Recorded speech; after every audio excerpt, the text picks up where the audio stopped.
I don't know how to start this. I keep telling myself I'll wake up, that it's all a hallucination, but it isn't. Every reflection I've seen for the past month has betrayed me. I see him, a man, smiling. In every mirror, every window, every polished surface. He doesn't exist, or at least I don't think he does. And yet he watches me. It began subtly. I first noticed it while brushing my teeth, staring into the bathroom mirror. I was tired, just out a long night shift at the hospital, and the fluorescent light above the sink flickered. I caught movement behind me, just a shadow, a glimpse so fast I could barely be sure I'd seen it. When I spun around, the bathroom was empty. No one there. I laughed nervously, convinced my brain was playing tricks on me. But when I looked back at the mirror, I froze. There he was, a man I had never seen before, standing behind me, just at the edge of the reflection. He wore a black suit, neat, formal, but outdated in style, almost like something from another era. His face was pale, featureless, except for the smile. The smile was wide, unnaturally wide, stretching too far across his face, showing too many teeth. And his eyes, dark, bottomless pits that seemed to see through me. I whirled around again. Empty room, heart racing. I splashed water on my face and tried to convince myself it had been a trick of the light. That was the first night. The next morning, I saw him in the bedroom mirror. I had been brushing my hair, preparing for work, and thought I glimpsed something out of the corner of my eye. I froze, staring into the reflection. He was closer, smiling, watching, and then he moved, just slightly, tilting his head as if amused by my terror. I backed away, my hands shaking, but when I turned, the room was empty. For days, I tried to ignore it. I avoided mirrors, reflective surfaces, even my phone screen. But it became impossible. The stranger was everywhere. He appeared in the windows of shops, in the glass of framed pictures, in the black screen of my laptop. Always smiling, always watching. And every time I looked at him, I felt the same suffocating dread, the same sense that he wasn't merely observing, but waiting. Then came the first night when I woke to the sound of laughter. Not through the walls, not in the hallway, but inside my head.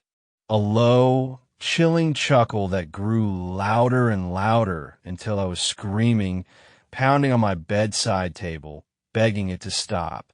When I opened my eyes, he was in the mirror beside my bed, smiling, eyes black, wide, and terrible.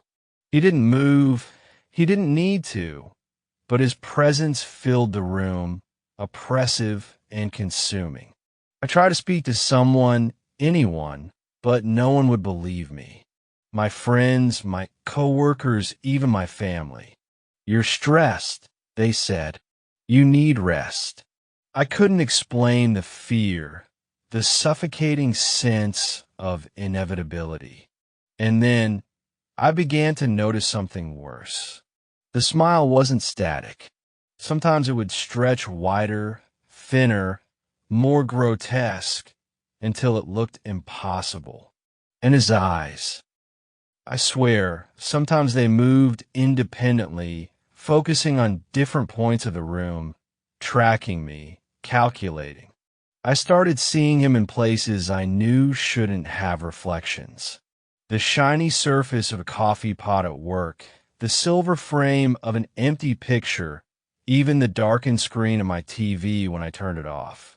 And he smiled, always smiling, watching, waiting. I stopped leaving my apartment. I avoided windows. I covered mirrors with cloths. But he was patient. He found me. He was everywhere, in every reflection, in every polished surface. My dreams became nightmares. I would wake, drenched in sweat, and see him standing in the mirror, closer than before. And the smile. The smile promised something I did not want, something inevitable. Then, a week ago, I noticed a reflection had started to change things. Objects behind me appeared slightly different in the mirror than in reality. My coffee mug tilted at an impossible angle. My dresser drawers slightly open.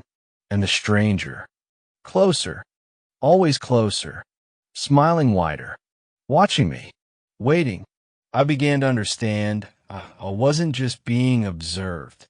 I was being manipulated, guided, pulled towards something I didn't yet understand. And then last night, I looked into my bathroom mirror and saw it clearly. He raised a hand, my hand, reflected, but I hadn't moved. It waved slowly, deliberately, beckoning me toward the mirror. And I understood then, in that moment of sheer, indescribable terror, what he wanted, for me to join him, to step through, to become part of the reflection. I am writing this because I don't know how much longer I have. Every mirror in my apartment, every reflective surface, shows him closer, more insistent.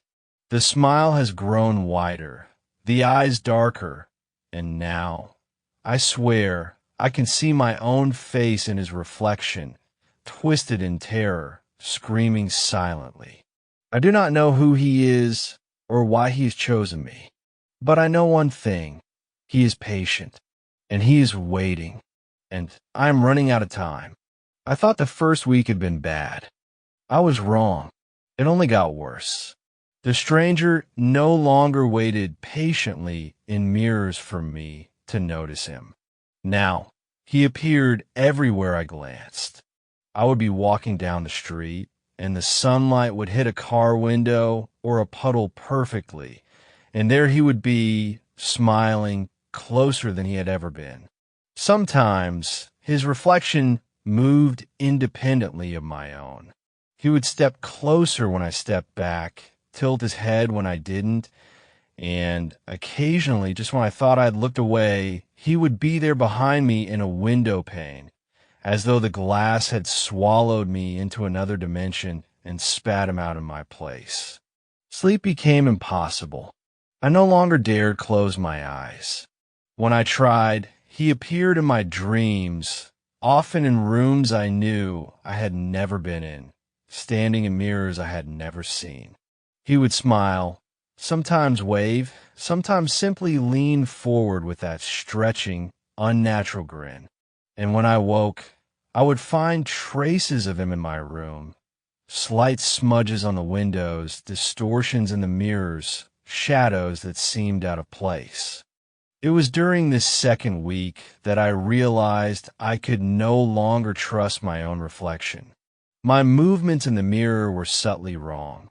My hands would lag behind or stretch too long. My own face sometimes twisted in ways I did not intend, mimicking the stranger's grotesque smile for a split second before returning to my own terrified expression.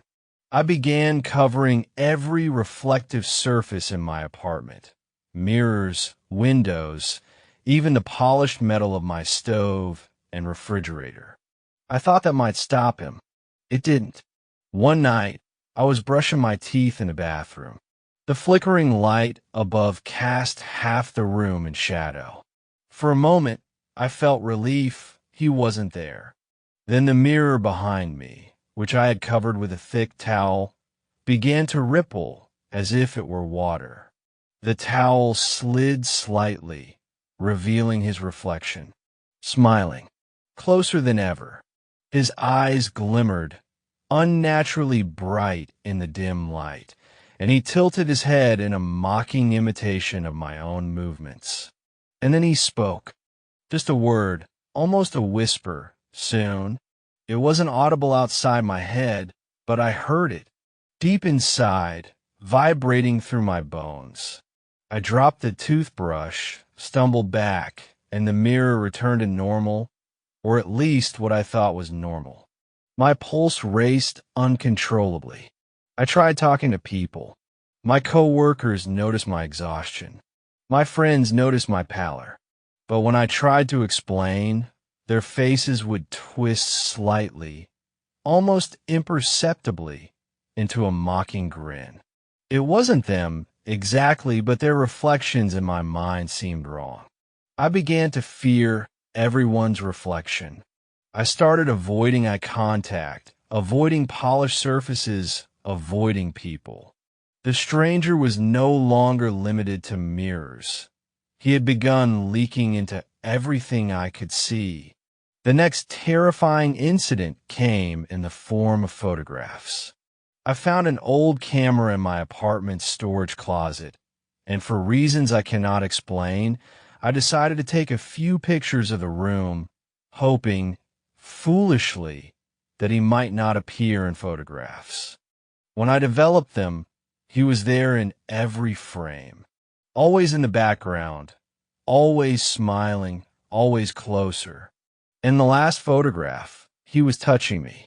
My shoulder bent unnaturally backward in the image, my head turned toward the camera, but my reflection in the glossy surface of the photo itself was grinning back at him.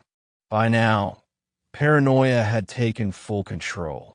I slept with blankets over my head, avoiding mirrors entirely, but he found ways to manifest in the faintest reflections: the metal of a spoon, the glass of a doorknob, the sheen of my phone screen. I started covering my windows with thick blankets, but at night I could hear faint tapping, almost like fingernails on glass. And when I dared to peek, he was there just outside, reflected in the faintest sheen, grinning that impossible smile, standing perfectly still, staring. It was during this time that I noticed the most disturbing pattern. He wasn't merely reflecting me. He was mimicking me, sometimes slightly ahead of my movements. I could see it in the kitchen window, my own reflection moving independently, gesturing, tilting its head like him, smiling that horrid, impossibly wide smile. And when I recoiled in terror, my reflection in the window mimicked my horror, but his smile never wavered. I tried to fight it, to rationalize it, but rational thought failed. My mind began to fracture under the strain. Shadows in my apartment seemed to flicker independently, sometimes forming faces, sometimes forming the stranger's grin. The longer I looked, the more I felt his presence, not just in reflective surfaces, but in my own mind. He was patient. He was calculating. He was waiting for something. The final breaking point came last week. I woke to find my apartment covered in reflections I had never seen. Windows, mirrors, even polished metal surfaces were covered in writing, smudges forming shapes, letters, symbols. And in every reflection, he smiled. I swear he was closer, his face larger, stretching beyond human limits. And then I realized the most horrifying truth. Some of the reflections were not of me. They were of people I had never met. Their faces twisted in terror, and they were staring directly at me, screaming silently, mouths open in the same grotesque imitation of a smile. It is clear to me now. The smiling stranger does not merely observe. He does not merely haunt. He manipulates reality itself through reflections. He collects the terrified, the aware, the curious. Each reflection is a doorway, and each doorway pulls its victim closer, piece by piece, into his world, where I fear there is no return. I am writing this now because I feel him closer than ever. He is everywhere, smiling, waiting, and soon I will not be able to tell where I end and he begins. I am running out of time. By the third week, I was no longer sure what was real. The smiling stranger had stopped simply appearing in reflections. Now, he invaded the spaces around me, as if the world itself had become a mirror of his design. I would glance at a polished table, a kitchen appliance, a shiny floor, and there he would be, grinning, closer than the last time, eyes dark and endless, stretching toward me. I started avoiding all reflective surfaces entirely. I covered mirrors, draped blankets over windows, even wrapped my laptop screen and TV in cloth. But it didn't matter. I began to see him in places where reflections shouldn't exist. The surface of my smartphone glimmered faintly, and in that shimmer, he smiled. My coffee cup's glazed surface caught the light just right, and there he was again, closer still. He wasn't bound by glass anymore. Sleep became impossible. I would wake in the night to faint tapping, like fingernails scraping on metal. When I opened my eyes, I would see his distorted reflection in the faint gleam of the doorknob, grinning impossibly wide, as though he knew exactly how terrified I was. I began to feel him even when I wasn't looking. A presence in the room, a weight behind my eyes, a whisper in the back of my mind. Always smiling, always watching. The most horrifying moment came one night while I was brushing my teeth. I was tired beyond comprehension, my hands shaking. I avoided the mirror, brushing with my back to it, when I felt a hand touch my shoulder. Cold. I spun around. Nothing. Just my empty bathroom. And then I saw it. His reflection was behind me in the mirror. But this time, it wasn't mimicking my movements. It was independent. It raised a hand, my hand, perfectly mirrored, and waved slowly. Then his mouth opened, wider than ever, and a soundless scream emanated from the glass itself. And then the impossible happened.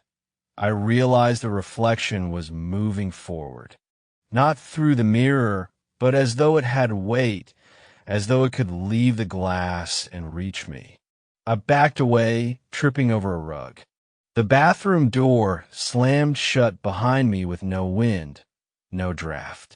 The room went cold, freezing, my breath fogging in ragged clouds.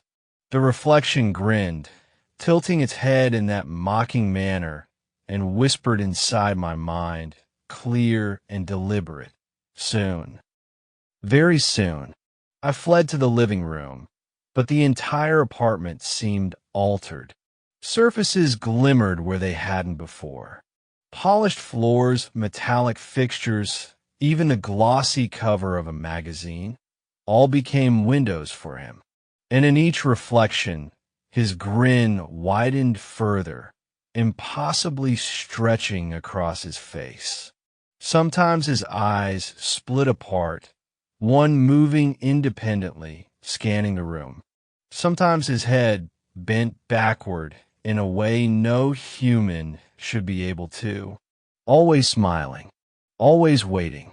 The line between reality and reflection had begun to dissolve. I would turn, expecting empty space, and catch glimpses of him in the corner of my eye. Sometimes in a doorway, sometimes in the shadow of a chair, sometimes just standing behind me, smiling. And when I spun around, the room would be empty, yet I could still feel him there. Always watching, patient, knowing. The strangest and most terrifying part was the reflections of myself. Sometimes my reflection would not match my movements. It would twist, contort, smile. And in those moments, I would see not my face, but his stretching wider and wider until I barely recognized myself. I would scream, and sometimes, for a horrifying instant, the reflection's mouth would move independently, whispering words I could not understand. I tried to leave. I walked through the city streets, avoiding windows, ignoring the sunlight, keeping my gaze on the asphalt. But the world itself had become a mirror for him. Every puddle reflected him, every car window, every glossy shop front. And always he was closer, more aware, smiling wider, as though he was drawing me in piece by piece. It was during this time that I discovered the first warning I should have taken seriously. A coworker mentioned an old local tale, an urban legend, she said, about a man who could appear in any reflection, smiling, waiting for the observer to join him. Those who saw him never returned the same. Their smiles would widen unnaturally in photographs, their eyes darkening as if reflecting a void. The legend called him the smiling stranger. Everyone thought it was just a story. I knew now it was real. By the end of this week, I was a prisoner in my own apartment. I had removed almost all reflective surfaces, covered every window, even wrapped my stove in sink and cloth. But the tapping persisted, faintly at first, then louder like claws scraping from behind walls, floors, ceilings. And always the whispering inside my mind, soon, join, the reflection, forever. I began to hallucinate, or perhaps not. Sometimes I would see him outside the apartment, through covered windows. Sometimes his reflections would flicker in the corner of my vision, in places that should not exist. The terror had become suffocating. I could no longer differentiate between what was real and what was reflected. I felt as though my own consciousness was being pulled into some mirrored void. And then, last night, I noticed the most terrifying change of all. When I looked at my own reflection, briefly, to confirm I was still alive, it wasn't me. It was him, smiling, staring, grinning in a way that belonged to no human face. And in the faintest glimmer of my eyes in the mirror, I swear I saw a faint outline of myself standing behind him, trapped in the reflection, screaming silently. I know now what he wants. He doesn't just watch. He doesn't just mimic. He collects. He pulls the living into his reflection, piece by piece, until nothing remains outside the glass. And I can feel it. I'm being pulled, drawn, step by step, into the same endless mirror world where he waits. I do not know how much time I have left. Every reflection I glance and it shows him closer, more patient, more smiling. The line between reality and reflection is gone. I am terrified, trapped, and I know the end is near. By the fourth week, I was certain I was losing my mind, or perhaps I had already lost it. Sleep was impossible. Every reflective surface in my apartment, no matter how carefully covered, had become a doorway for him. My mirrors, my windows, even polished utensils betrayed me. And he was no longer content to simply observe. Now he interacted, taunting, manipulating, threatening. It began subtly. I would catch glimpses of my reflection moving independently, tilting its head, shifting its posture, grinning that impossible smile. At first, I thought I was imagining it, but then objects around me began to change. My furniture would be slightly rearranged, my belongings subtly misplaced, but always in ways that made the reflections more favorable to him. A chair tilted, a lamp crooked, a door half open, everything orchestrated so that in the mirrored world he was closer, larger, more present. One night, I was brushing my teeth in the bathroom, my back to the mirror, when I felt a presence behind me. I froze. My reflection in the mirror was not moving with me. It raised a hand slowly, deliberately. My blood ran cold. That was when I realized the most terrifying thing. His reflection was interacting with mine, shaping my movements, predicting my reactions. And worse, I could feel it, not through sight, but as a pressure in my chest, a pull in my limbs, as though I was no longer fully in control. I began to see him everywhere, even in surfaces that weren't reflective at all.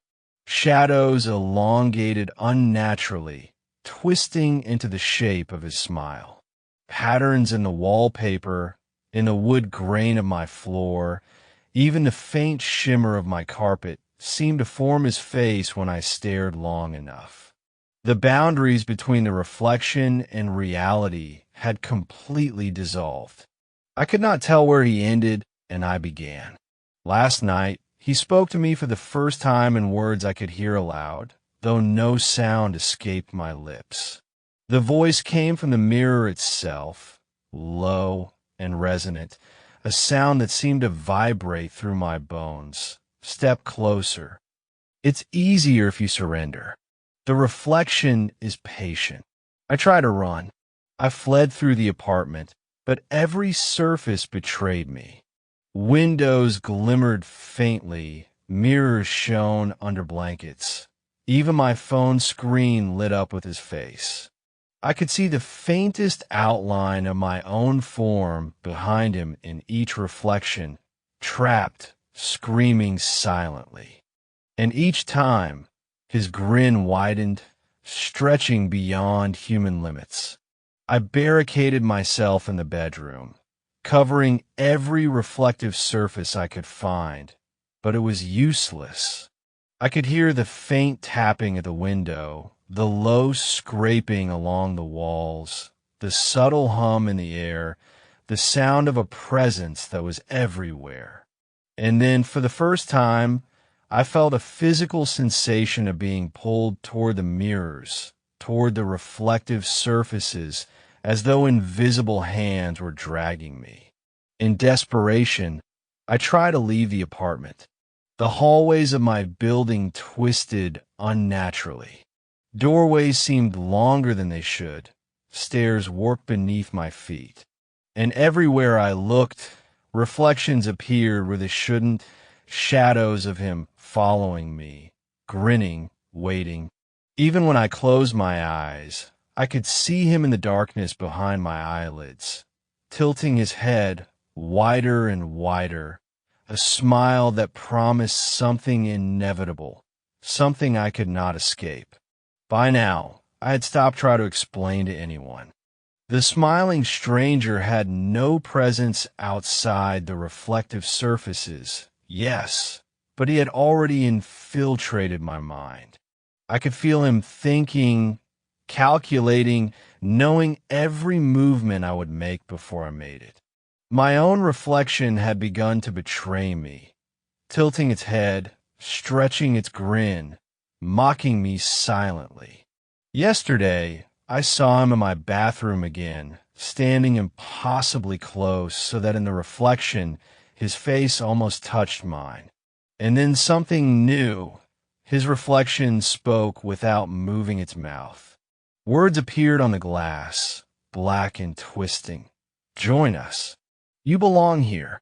Step into the reflection. I fled. I screamed. I smashed mirrors, shattered reflective surfaces, broke windows, but it didn't matter. Every shard, every piece, every drop of glass still held him. He was everywhere, smiling, patient. And now, I realized with terror, he was calling me into another world, one that existed in every mirror, every reflection, a world where the traps stared silently behind their glass prisons. I do not know how long I can hold out. My body trembles constantly. My hands shake. My reflection mocks me at every turn. And the whispering continues in my head, low and insistent. Step closer. The reflection is patient. The smile never ends. I am trapped in a nightmare that cannot be escaped. The stranger is no longer just a reflection. He is inside me, shaping my thoughts, guiding my movements, stretching his presence across every reflective surface in my life. I can feel the pull toward him growing stronger with every second, and I know soon I will no longer resist. I fear I will disappear into the mirrors entirely. And when that happens, I know the smiling stranger will smile wider, tilting his head, patient and eternal, waiting for the next observer. I can feel him now, the smiling stranger, not merely in reflections, not merely outside of me, but inside me. Every surface I touch vibrates with his presence. Every shadow seems to stretch toward me, a thin, grinning extension of his mouth, his eyes following my every movement. I know I'm already halfway inside him, halfway inside the mirrors, halfway into the reflection world he has created. I write this as a warning, though I'm not certain anyone will ever read it. The longer I delay, the more he tightens his grip. I can no longer trust my own hands or my own face. My reflection moves when I do not. Sometimes, when I look into a mirror, I see him replacing me, while my true self is trapped behind the glass, screaming silently, unable to escape. Last night, the nightmare escalated. I had barricaded myself in the bedroom with thick blankets over the windows, mirrors removed or shattered. I thought this would help. It did not. The tapping began immediately, at first faint like nails on a door frame, then louder, more deliberate, and finally the whispers started, not from the mirrors, not from the shadows, but from inside my own head. Step closer. Your reflection awaits. The smile never ends. I cannot describe the sensation. My limbs felt disconnected from my body, as though invisible threads were tugging at them, dragging me forward toward the nearest reflective surface, even if it was only the faint sheen of the doorknob. My breath came in ragged, uneven gasps. I clawed at the blankets, the floor, the walls, trying to anchor myself to reality, but every surface shimmered with him. And then he appeared, not in a reflection, not just a shadow. He materialized in my room. His form was impossible, elongated, stretching beyond human limits. His face, the same wide, horrific smile, eyes bottomless, twisting in ways no human face could twist, loomed over me. He tilted his head, and I felt the pull stronger than ever. I tried to scream, but no sound came. My hands flailed, but they seemed to pass through his form as though it were made of water. And then the mirrors, shards of broken glass, reflections I thought I had destroyed, began to rise from the floor, floating, assembling, forming portals in midair. Through them, I could see other worlds, other people, trapped, twisted, grinning in the same unnatural way, and all of them staring at me, silently screaming, mouths frozen in horror. He whispered directly into my mind this time, "Join us." The reflection is patient. The smile awaits. I felt my consciousness stretching, pulling, dividing. Part of me wanted to resist. Part of me, the part he already controlled, wanted to step forward, to merge, to disappear into the endless mirror world where he reigns. My body moved without my consent, my limbs obeying invisible commands.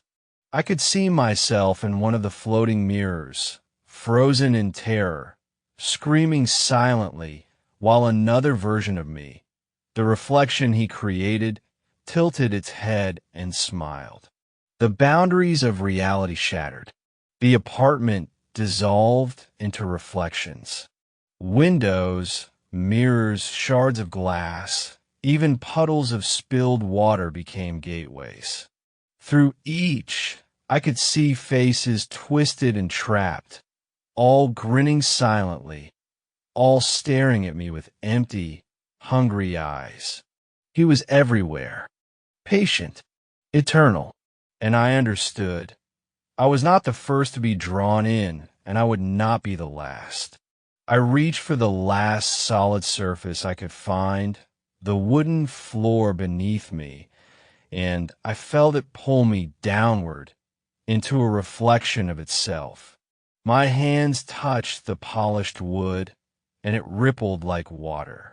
I felt myself slipping, falling into a world that was almost mine, yet not mine, a world where he was waiting. The other version of me in the mirrors grinned, stretched, and extended a hand toward me. I tried to fight, screaming silently, trying to cling to reality. But it was futile. Every reflection around me shimmered, every shadow elongated, every surface became a doorway. And then, in a final instant, I felt the pull complete. My body, my consciousness, my very essence began to merge with the mirrored world. I am writing this as I am being pulled in. Perhaps it is already too late. Perhaps I am no longer fully me. Perhaps the next person who sees a smile in their reflection will see me, grinning, waiting, patient, stretching impossibly, tilting my head, and inviting them to join. If anyone finds this, do not look too long into the mirror. Do not linger on the reflection in a window. Do not watch the sheen of water. He is patient. He waits. And when he finds you, when the smile reaches your eyes, when the reflection moves independently of your own, you will disappear, and he will smile wider. The last thing I see now is his face, impossibly close, smiling, stretching wider than any human mouth could, eyes bottomless, and the whisper, "Welcome." The reflection is complete. Forever. I feel myself falling into the mirrored world, joining the chorus of trapped souls, another reflection among reflections, eternally smiling.